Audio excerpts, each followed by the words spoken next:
We are 5 weeks through the NFL season. That is 5 weeks of data, 5 weeks of trends to talk about whether players are trending in the right direction or the wrong direction, or if they will end and we will see a change in their production. We have 8 different players that we're going to talk about on today's episode. You're also going to notice there is a meter at the bottom of your screen where we show you whether we think the player is trending or ending in their current direction. And we are starting with Travis Etienne of the Jacksonville Jaguars. Fellas, it has been a brutal stretch here for Travis Etienne. Only 6 carries for 17 yards on Sunday. He did catch 6 passes, 12 fantasy points, but really has been outshined by Tank Bigsby. It has not been a positive trend for Travis Etienne. So, Cameron, I'll start with you. Do we anticipate Travis Etienne to continue trending downwards, continue trending on this path to being not a top 10 fantasy running back, or is that going to end and we see a bounce back?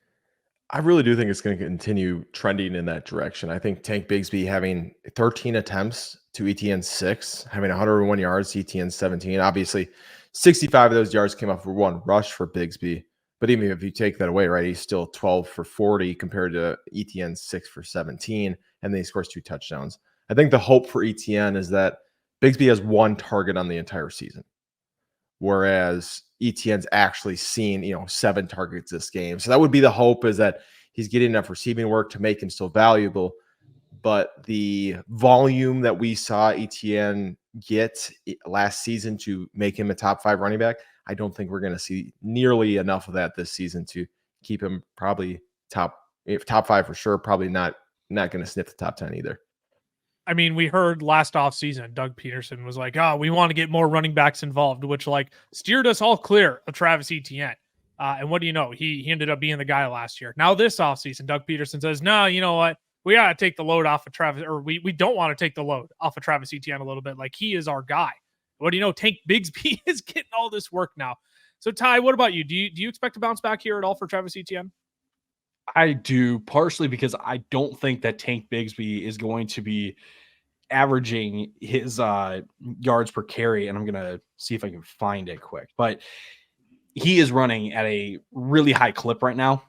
I don't think that's going to continue. And I also think that Etienne is going to slowly kind of start taking back some of that work. Now, we are right in the middle of Tank Bigsby's hot streak, right? So I don't think it's going to happen within the next week or two, but I do think eventually that things will kind of regress back to the mean a bit, where Etienne will start to dominate.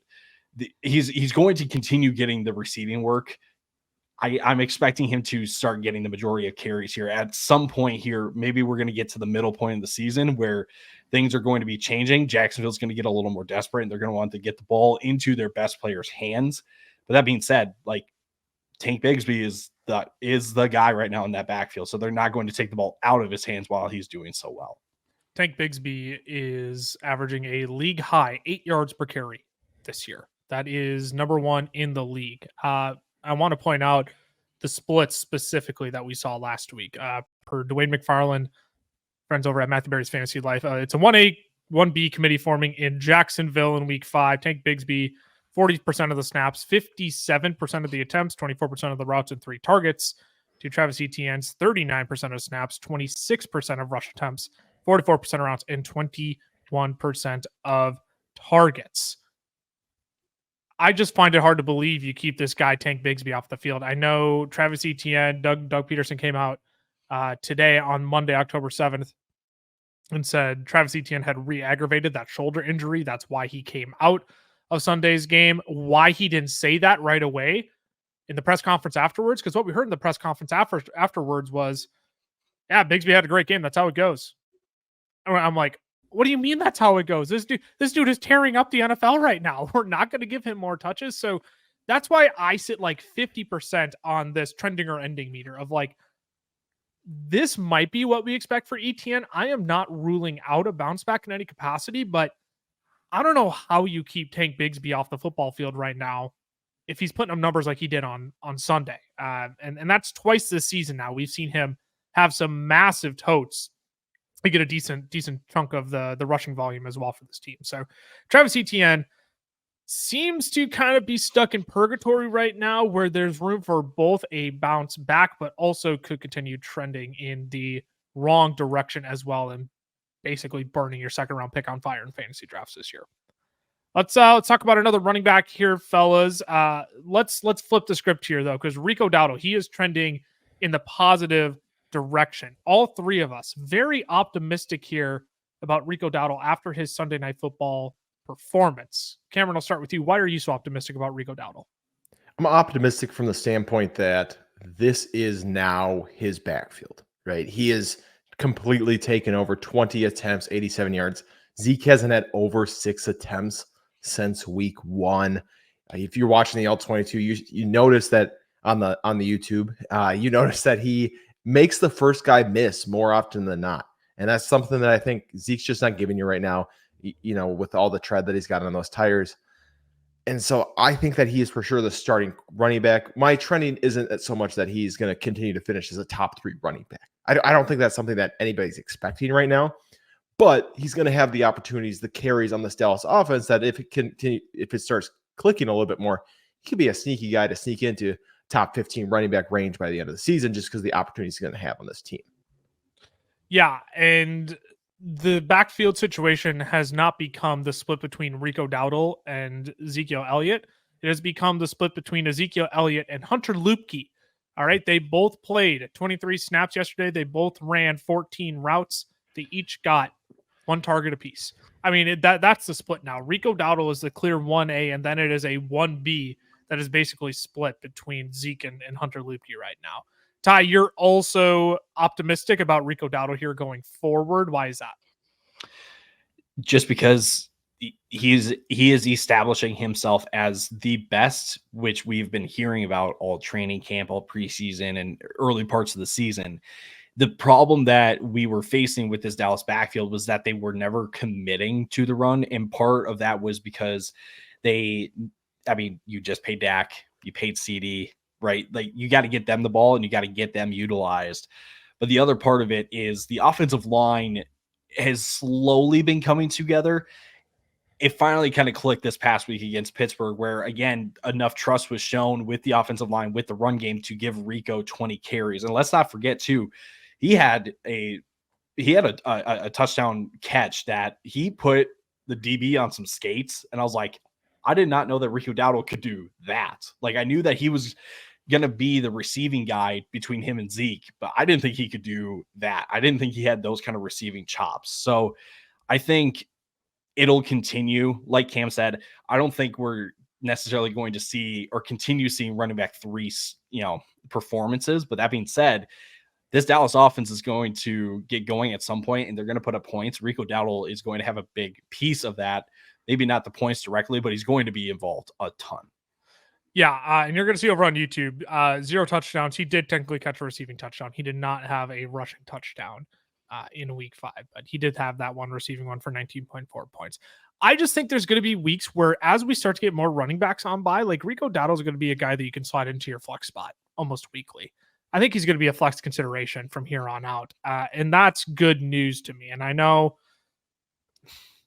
it's not perfect. I know the offensive situation isn't ideal, but if he can even give us 16 attempts per game at 4.2 a clip with a handful of receptions on top of it, I mean, he's going to be in that flex conversation almost every single week because of that. So I am very optimistic on Rico Dowdle going forward. It just took us 5 weeks to finally get here for the Dallas Cowboys to realize, hey, you know what, this Zeke guy, we love him, but man, the same juice just is not there anymore. Now, before we move on to our next group of players here, we got to stop and we got to talk to the 7% out there. We are super grateful for the 7% who are subscribed to our YouTube channel and watch our content. But that also means 93% of our viewers aren't yet subscribed. So we're gonna make a change real quick to that. Wow, I stumbled over that.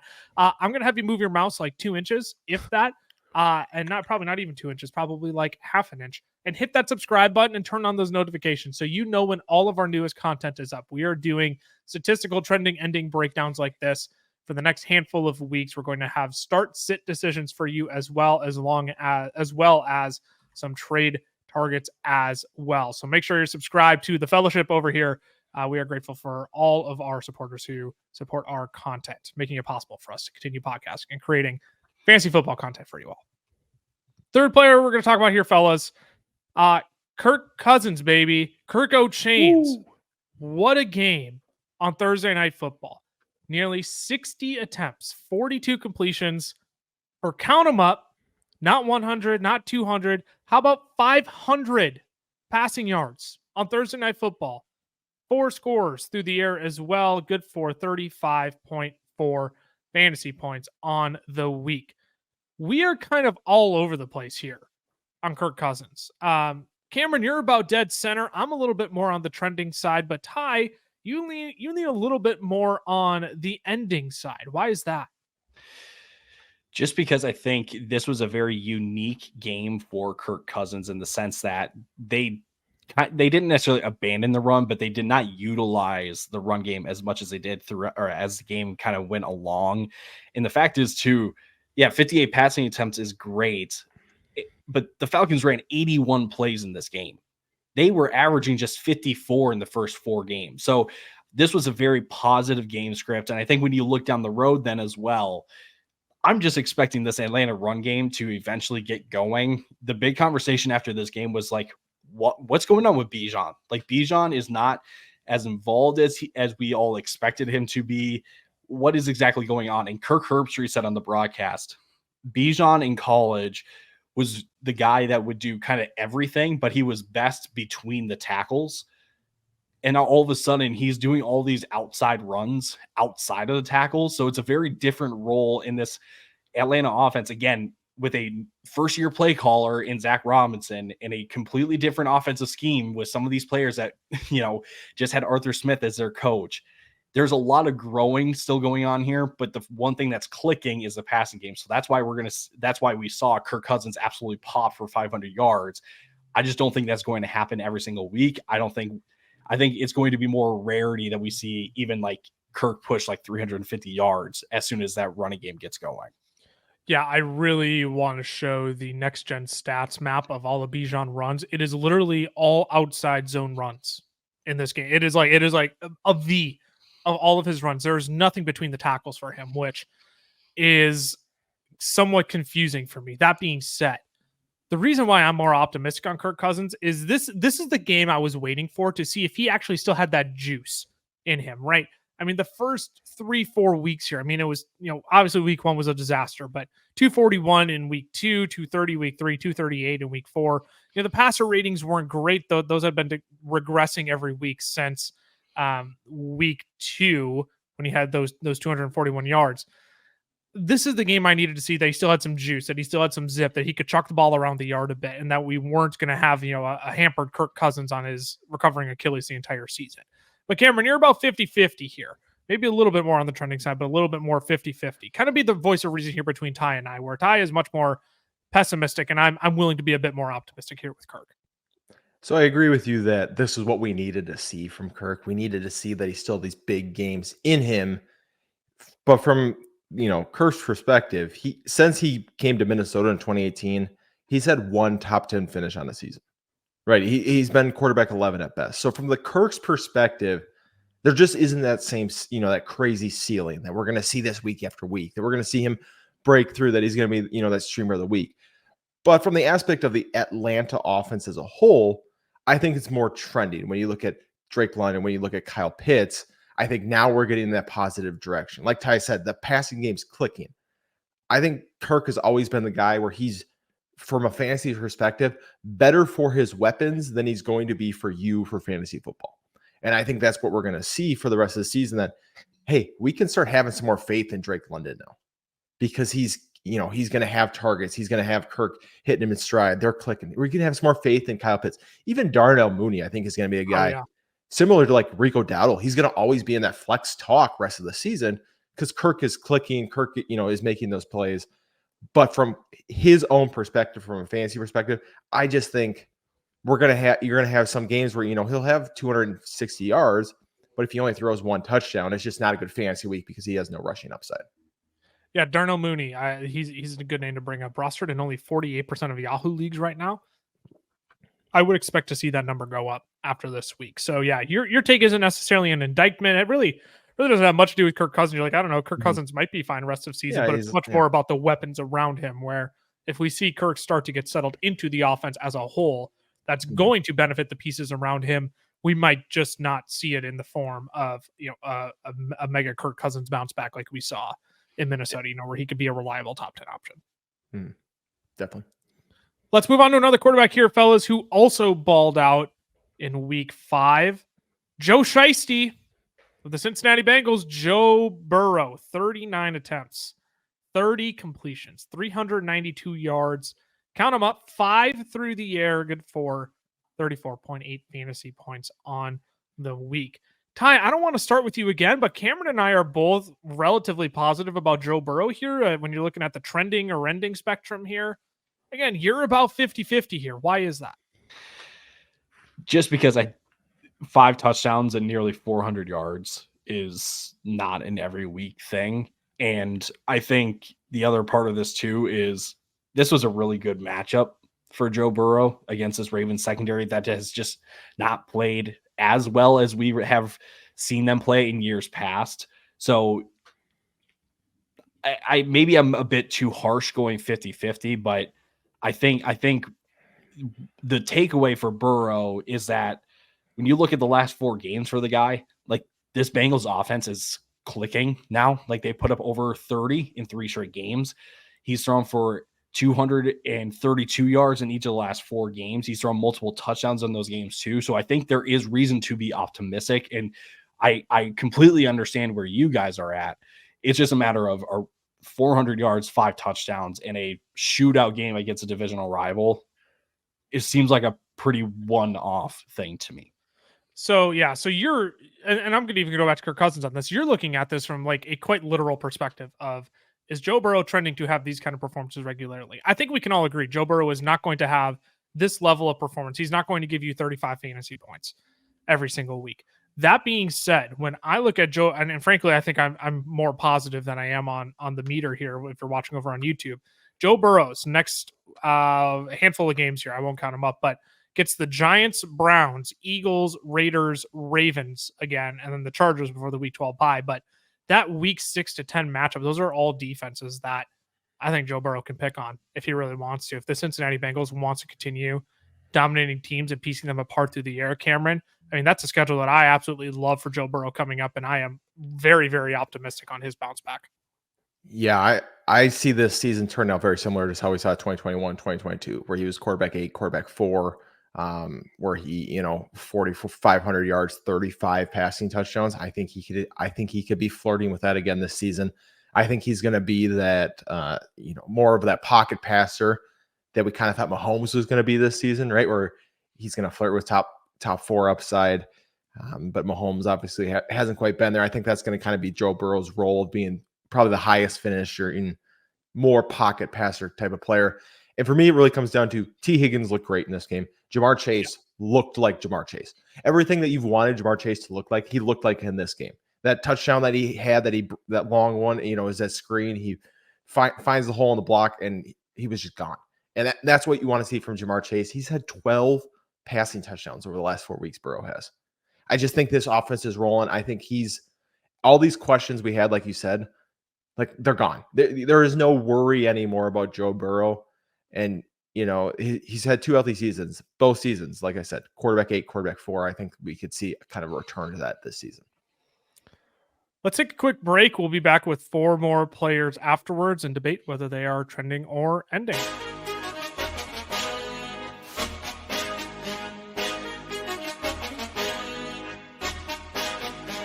Today's podcast episode is brought to you by our friends over at Underdog Fantasy. Now, we love Underdog. It is the easiest place to play best ball formats, and they even have their own form of player props called Pick'em. You can make up to 20 times your money on a single night by correlating props together. 2 picks will triple your money, 3 will 6 times it, 4 will 10 times it, and 5 plays that all hit will multiply your entry by 20. You can even place insurance on your picks too, so if only 4 of your 5 props hit, you still get 10 times your entry. And if you use our code FELLAS when signing up, Underdog is going to double your first deposit up to $100.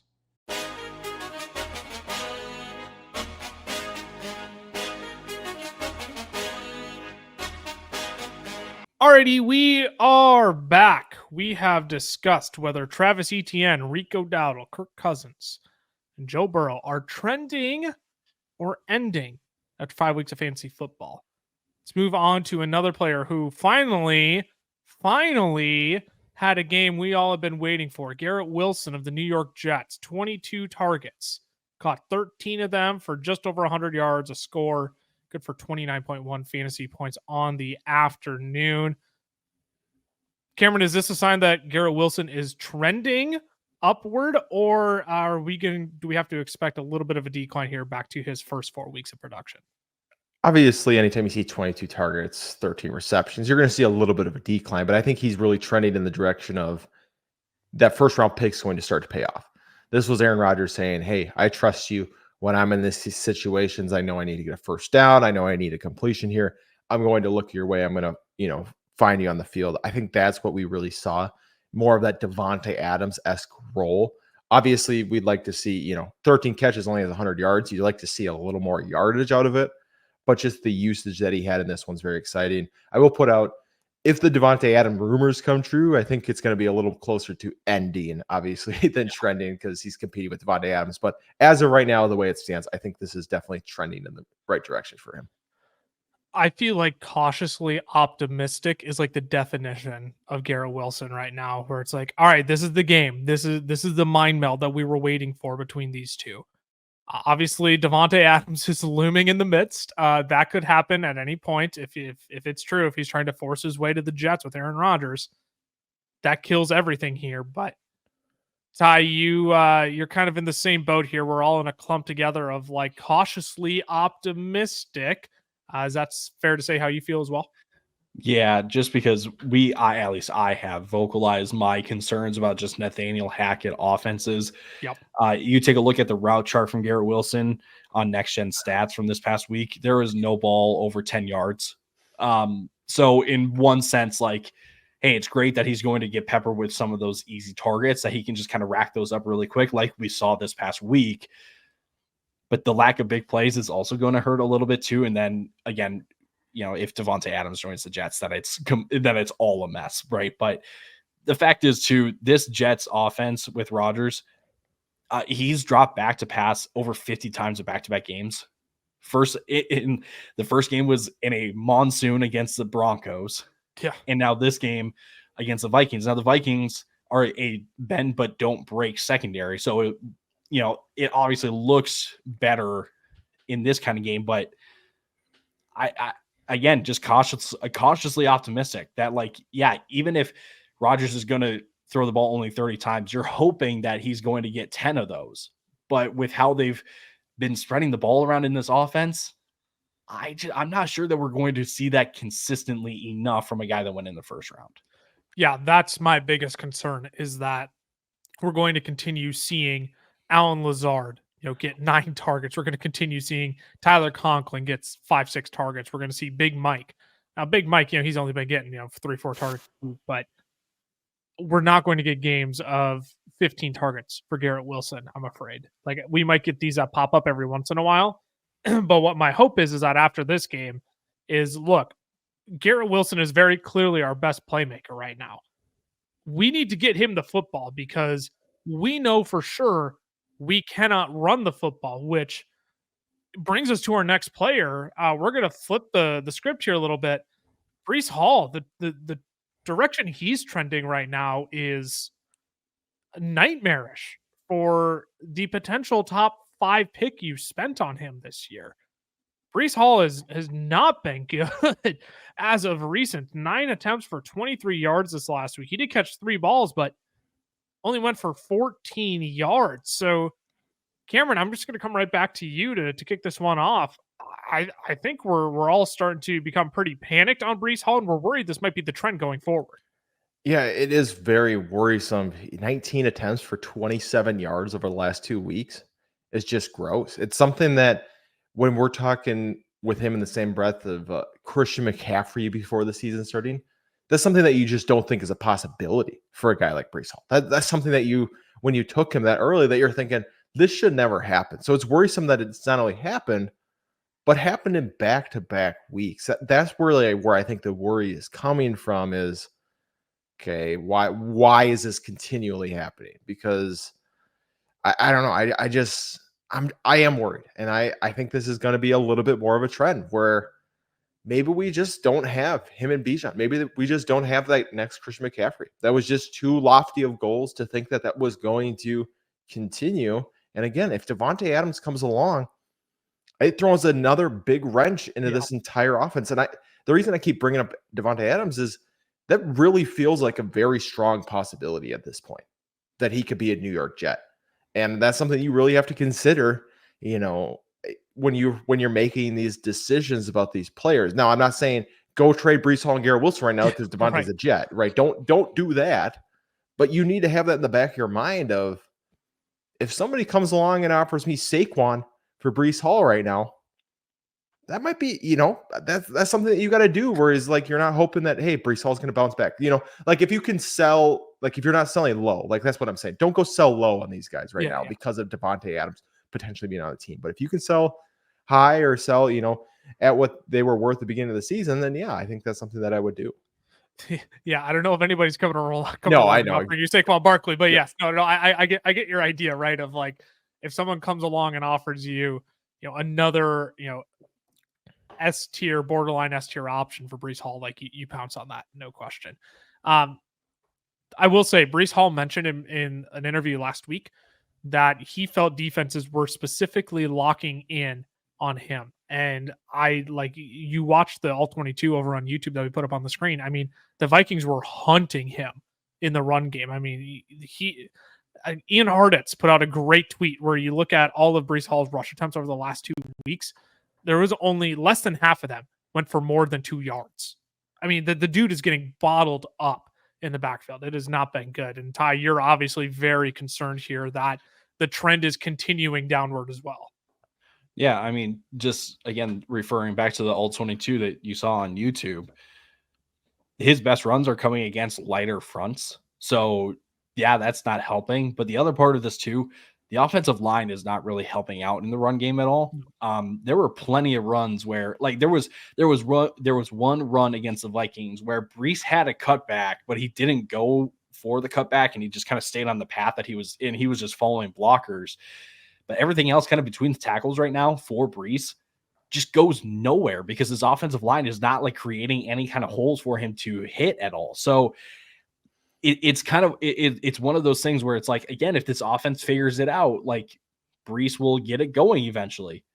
But for all the hypotheticals that are out there about this Jets offense, about who they could add, who the play caller is, what they want to do on offense, there's just too many question marks to really feel confident that, like, hey, we're going to see some changes here.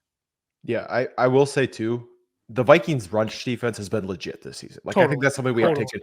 67 rush yards a game is what they're giving up. Obviously, Jordan Mason had 20 carries for 100 yards, but no other running back's gone for over 51. So, right, it was a tough matchup to begin with. So I think that's also something that we just got to kind of add into the back of our minds of, thinking about this game for Breece. No, 100%. Again, I had done a video over on Fantasy Pros, and like my bold prediction of the week was that Breece scored less than 5 fantasy points in back-to-back weeks. And wouldn't you know, I missed it by only 1.7 points, right? Like, this was in my mind a very possible outcome that Breece Hall disappointed fantasy managers tremendously for the second straight week. I think the thing that's super killer too is, like, the receiving game is there, but like, we're not finding the end zone with Breece Hall. We're not getting these mega breakaway runs or these mega breakaway receptions. That's what's so killer here, is everything is being bottled up at the line of scrimmage or behind the line of scrimmage. We're just getting zero explosiveness from Breece right now. And that's really, really killing his value for a guy, again, that you were taking with the top 5 pick that people were adamant about spending a top 5 pick on. I still remember I had him as pick number 7 in our how to draft first round videos this year. I mean, all of the first round picks have been relatively awful, except for Justin Jefferson and Jamar Chase, CeeDee Lamb. Those are like the only ones that you can say, like, are Jahmyr Gibbs, who have been great this year. But yeah, the people who are adamant about spending a top 5 pick on Breece Hall, like, sorry, we're both wrong. At the end of the day, Breece hasn't been returning that value whatsoever. We'll get off the New York Jets now. We've talked about them quite a bit here in the last 2 weeks. Let's get positive again here, fellas. Let's talk about a tight end No, not a Mark Andrews. I hate to tell you, I'm still not buying it after his 5 targets on Sunday when he was the third leading tight end receiver for the Ravens. Oh, I still can't believe that. Charlie Kohler and Isaiah Likely still outproduced him. I couldn't believe that. We're talking Tucker Kraft of the Green Bay Packers. 4 receptions on 5 targets for 88 yards last week. Caught 2 scores on Sunday. Good for nearly 25 fantasy points. Look, Tucker Kraft is one of the lone bright spots at the tight end position right now. He is a guy where if you had a Mark Andrews, hopefully you pick this guy up before you stashed him sooner rather than later, because this dude is going to be one of the hottest commodities on the waiver wire this week. Ty, I'll have you start on Tucker Kraft here. Is he trending in the right direction for you, or do you think this is just kind of a two-week wonder for you? This is maybe both, but at the same time, this Green Bay offense is kind of getting it going now with Jordan Love back in the fold, and Tucker Kraft has a pretty lucrative role in this passing game because he's kind of the check down last resort kind of option where he's either in the flats on the sideline or he's over the middle after Love has gone through his reads, and Tucker Kraft is right there.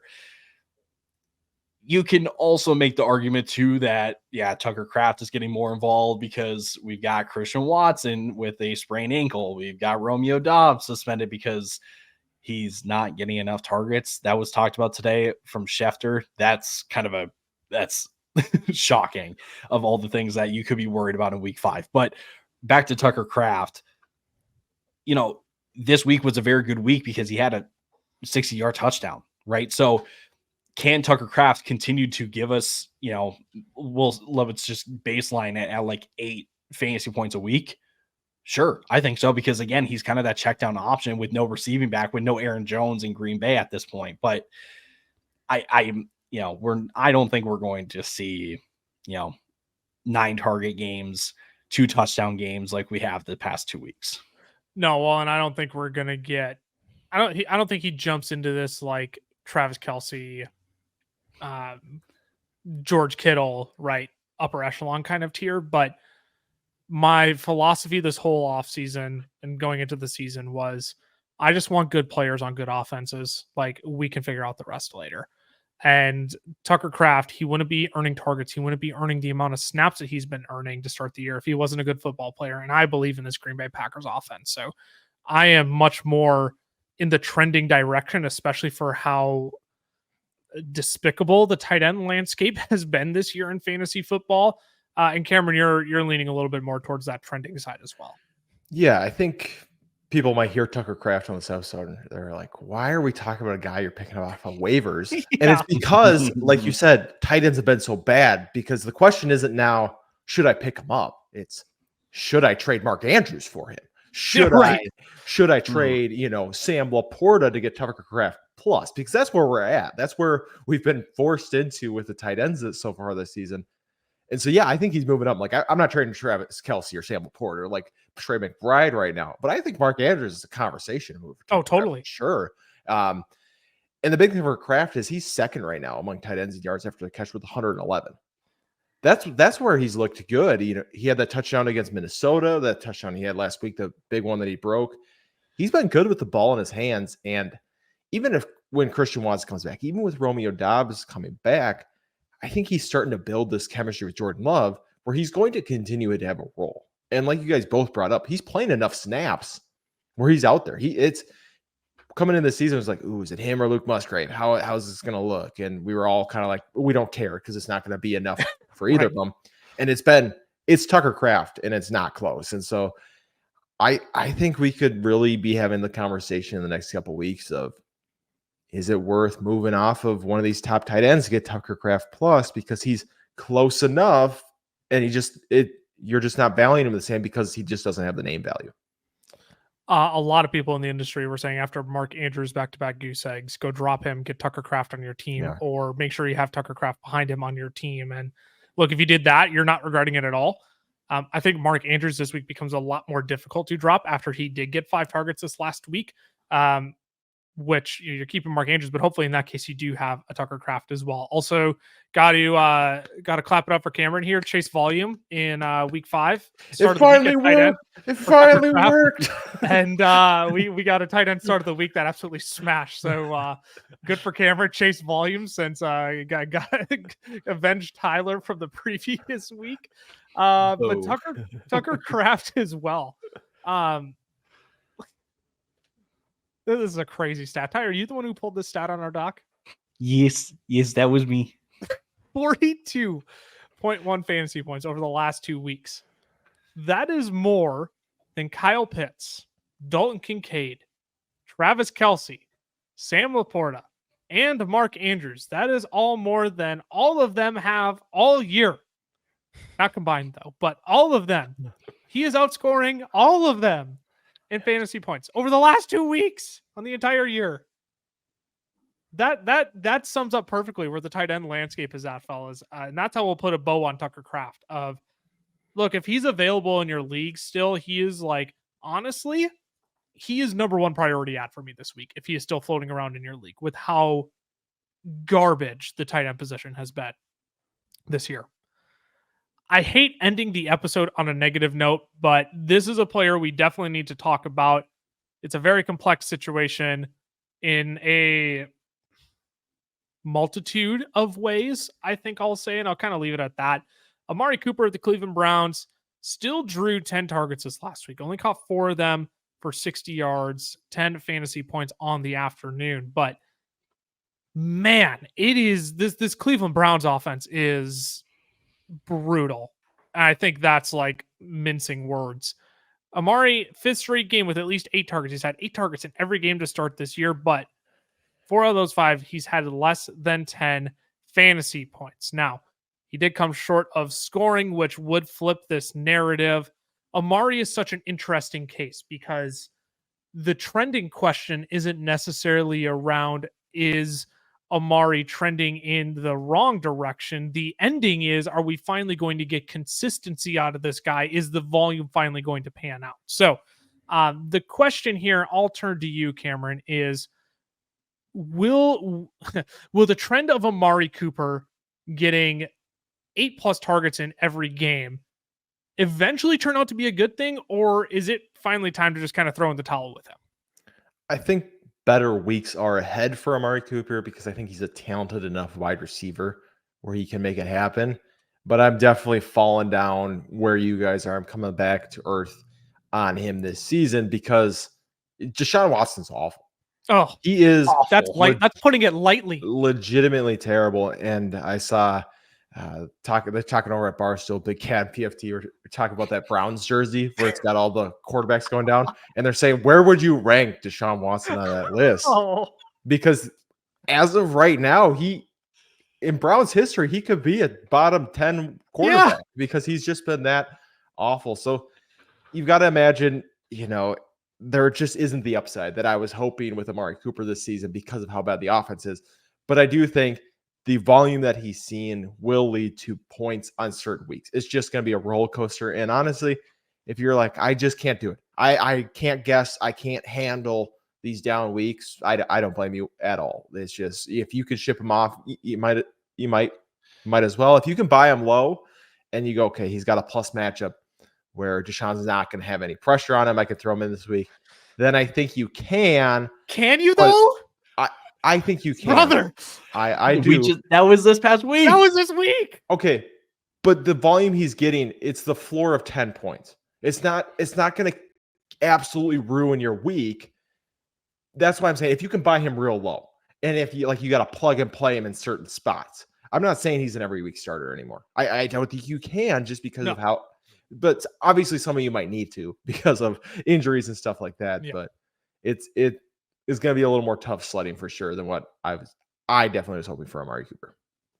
I hate that I held out hope for a guy like Deshaun Watson for so long, thinking that, it's just shaking off the rust. It's getting acclimated to this offense. I can't watch him play football. It is legitimately terrible. When people are tweeting out that Deshaun Watson isn't even a top 35, top 40 quarterback in the league, I am inclined to believe that is not hyperbole. I mean, he is not only missing, he's not missing wide open, not only missing wide open reads, he's skipping the ball to defenders. He cannot complete a pass. He has yet to throw for 200 yards in a game this year against a Washington Commanders secondary that has been bleeding points to quarterbacks and wide receivers this year. Deshaun Watson can't throw for 130 yards. I mean, how am I supposed to put faith in a guy like Amari Cooper when his quarterback can't deliver him the football? I mean, look, I know we all gave Daniel Jones a really hard time coming into this year with Malik Neighbors, but my gosh, Daniel Jones looks better than Deshaun Watson right now, and that's saying something compared to how we all viewed Daniel Jones potentially getting Malik Neighbors the football coming into this year. And Ty, you are so much more out on Amari Cooper than not so much more, but you are also just as much out on Amari Cooper as I am, and even a bit more so. I just don't get what the upside case is really. Like, I don't know how things can get better. Everyone's kind of floated out with, what if they bench they bench Watson and they bring in Jameis Winston, kind of like they did. I'm not going to be fully committed to, Amari Cooper instantly bouncing back or being a reliable option at that point, because I am. Well, we'll discuss that later. Continue. They're bringing back Nick Chubb. There's so many moving pieces in this offense now, and it was brought up in Stefanski's press conference today. He was asked about a play caller change because he's the one calling plays right now, and it was brought up. Do you share the play calling duties? Do you want to give them over to OC Ken Dorsey right now? Oh gosh. There are so many red flags that I'm seeing, no matter how this situation goes, that again, I can see how people would say the only hope they have is if Jameis Winston comes in, and I get that. But I would then take the stance of like, it would obviously improve the performances of Amari Cooper, but where would those performances rank still amongst all wide receivers in fantasy football? I don't think that if you're going to go from maybe baseline of 10 to 13 or 14, to me, that's not a significant enough jump that I would want to invest in it, just because, again, I see so many red alerts, so many red flags surrounding it with enough risk that it may not even happen. The reason why I think the switch to Jameis Winston instantly provides more stability for Amari Cooper is that the Cleveland Browns are fourth in neutral pass rate this year and second in overall pass rate. And when you get a guy like Jameis who's just willing to sling it around the yard without confidence, I will take that over whatever Deshaun Watson is trying to give me right now from an accuracy perspective and in terms of reading the field. I will take the reckless gunslinger over whatever Deshaun Watson is doing right now. Now, I posted this on Twitter yesterday. I kind of want to post it as a poll for the people, the listeners of the podcast as well. Which do you think actually happens first? Do you think Deshaun Watson gets benched or Kevin Stefanski quits? C, Amari Cooper gets traded. I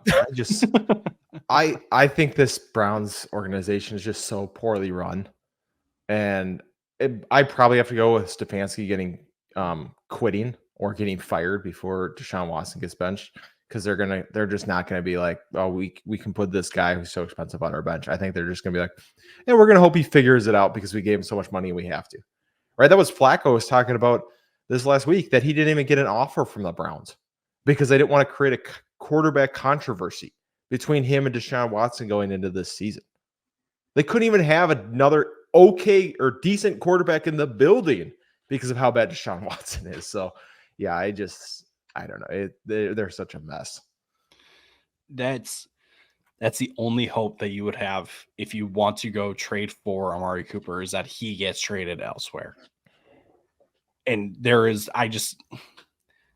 then if he gets traded and you win your fantasy league or whatever it is, like whatever good comes from him getting traded and you predict that trade, I need you to be like my bookie or something then, because you got some inside sources. I would rather just avoid the headache. I'd rather avoid playing the what if game when it comes to quite literally every Cleveland Brown than try to sit it down and predict when's this going to be the Amari Cooper game? When is this going to be the David Njoku game? When is this going to be the Nick Chubb game? I don't want to play that game. We'll leave it at that because Amari Cooper is so polarizing right now where it sucks because it's not even his fault, right? That's what stinks about it. None of us are saying Amari Cooper is a bad player. None of us are saying he's lost a step. We are literally saying, like, with the situation Amari Cooper is in, you're kind of floating in the ocean here with little to no help around you. You're kind of abandoned here with Amari Cooper, which is a really crappy place to be in with a guy who we know is very, very talented in the NFL. If you're trying to figure out what you want to do with any of these players, if you are freaking out about Tank Bigsby's involvement, if you're thinking like maybe I should try and sell high on Kirk Cousins after a very clear outlier game, you have Amari Cooper. You're like, I don't know, does anybody have Kevin Stefanski's phone number? I want to call him and tell him I love him and that he could use a hug right now. You can head over to our Discord. Pop any of your questions in the general chat, in the start sit chat, the waiver wire advice chat, trade chat as well. If you're looking to acquire or sell any of these guys, that is down in the description of the audio podcast or YouTube video that you are listening to. Make sure you follow our socials as well. I am at Lucas Wenzel on Twitter, Camlaw FFF for Cameron, Tyler_Plath for Tyler. And as always, hit the fellas socials up too. FFL is on Twitter, the FFL is on Instagram, Fantasy Football Fellas on Facebook and TikTok, where we are posting shorts for you all 7 days a week during the season. That is a change from last year. Normally we were doing like 6 days. We bumped it up to 7 days because we were feeling generous this year. So make sure you're following us and subscribed over on all of our other accounts as well. Ty and Cam will be back tomorrow with trade targets ahead of week 6. Make sure you're ready to get your inner mogul on, turn your 0-4, 0-5 seasons around here by shaking up your roster. And then we'll be back on Thursday with some starts and sits ahead of week 6 as well. So until then, stay safe, stay healthy, y'all. We'll see you soon. Deuces. Deuces.